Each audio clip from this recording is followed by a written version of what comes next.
Active Cities er et projekt, der handler om bæredygtig mobilitet. Og bæredygtig mobilitet, det er mange ting. For os, der handler det om at prøve at understøtte, hvordan vi bevæger os aktivt, hvordan vi får flere mennesker til at gå og til at cykle og til at bevæge sig på den her måde, som er aktivt. Det er det, der ligger i aktiv mobilitet. Det er ikke motoriseret, det er noget, hvor vi bruger kroppen og hvor vi stimulerer sanserne.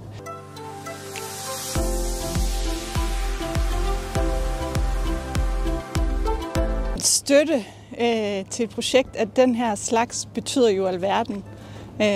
Det betyder tid til fordybelse, og det giver os muligheden for at møde andre forskere og også selvfølgelig andre af de her partnerskabsbyer inde i projektet. Det er en stor udfordring, det her med at understøtte aktiv mobilitet, og det er ikke noget, vi kan gøre alene. Så når vi mødes med de her partnerskabsbyer og drøfter vores udfordringer og snakker om mulighederne, så får idéerne jo vinger, og det her det er noget, vi skal flytte sammen.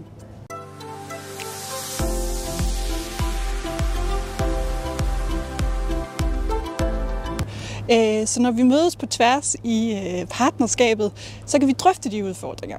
Og et sjovt eksempel er også, at vi var i Bergen og ude at tage en cykeltur i en cykeltunnel, der lige var blevet anlagt.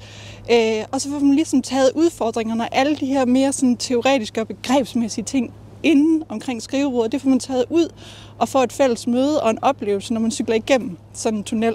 Hvordan føles det? Hvad kan vi høre? Er det hårdt at cykle her? Hvordan er stigningen? Er det trygt?